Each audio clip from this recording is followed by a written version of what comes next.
जीव जनन कैसे करते हैं? जीवों में जनन की विधियां कितनी विधि बताई? एक तो अलैंगिक विधि और एक लैंगिक विधि। अलैंगिक विधि जो होती है, जो एक कोशिका जीव जंतु होते हैं उनमें होती है। लैंगिक विधि जो होती है बहुकोषीय, यानी जो बहुकोषीय जंतु होते हैं, कई सारी कोशिकाओं से मिलकर बने होते हैं, बहुत उन्हें कहते हैं।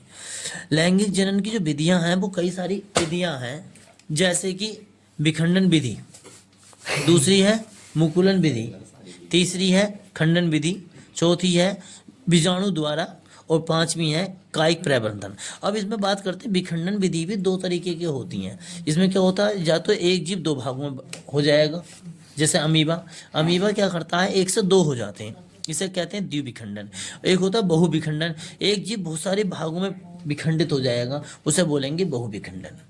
ऐसे मुकुलन की बात करें, जिसमें कलियां से निकल जाती हैं, हाइड्रा में को निकल जाती हैं, उसे कहते हैं मुकुलन। खंडन का मतलब होता है छोटे छोटे छोटे छोटे हिस्सों में टूट जाना, फिर वो पूरे हो जाना।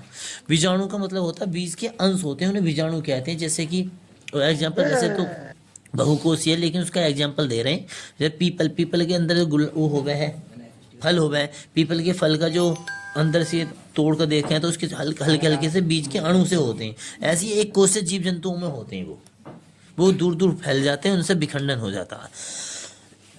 कायिक प्रबंधन की बात करते हैं। कायिक प्रबंधन भी दो तरीके का होता है, एक तो प्राकृतिक कायिक जनन होता है, कृत्रिम कायिक जनन होता है। प्राकृतिक कायिक जनन जो खुद पर खुद पेड़ पौधा दूसरी तरह उग जाए, जैसे कि ब्रायोफाइलम है, उसकी पत्तियों से उग जाता खुद ही खुद। कृत्रिम जो होता है, कृत्रिम कायिक जनन जो होता है वो कई विधि से होता है, जैसे कि हमने कलम लगाना, जैसे उसका गुलाब के पौधे की कलम लगा देते हैं, या दाब लगाना होता है, या खूंटी गाड़ना होता है, या पेबंद लगाना आदि। इन विधि से अलैंगिक जनन की सभी विधियां हैं। कोई पूछने आ जाए भैया अलैंगिक विधि की कौन कौन सी हैं, तो ये बता देंगे। या यूँ आ जाए द्विविखंडन की कितनी विधियां, तो दो विधियां। पूछने को आ जाए काय प्रवर्धन की कितनी विधियां, तो ये बता देंगे। इसी प्रकार बात करते हैं लैंगिक जनन। लैंगिक जनन की बात करें, लैंगिक जनन में भी दो प्रकार से होता है, एक तो मानवों में होता है, पुष्पीय पौधों में। मानव में जो जनन अंग की बात करें तो नर जनन अंग की बात करते हैं। क्या क्या होते हैं नर जनन अंग? एक वृषण होता है, अधिवृषण होता है, शुक्रवाहिनियां होती हैं, शुक्राशय होता है, शीशन होता है, और सहायक ग्रंथियां। सहायक ग्रंथियां में प्रोटेस्ट ग्रंथियां होती हैं और काउपर ग्रंथियां होती हैं।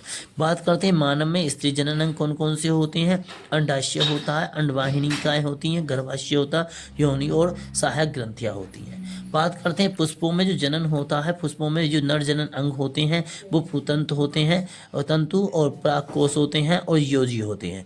बात करते हैं पेड़ पौधों में मादा जनन अंग क्या क्या होते हैं? अंडाशय होता है, वर्तिका होता है, और वर्तिकाग्र होती है। ये पौधों के भाग। तो ये इसमें संक्षेप में दिया गया इतना सिलेबस है, इससे संबंधित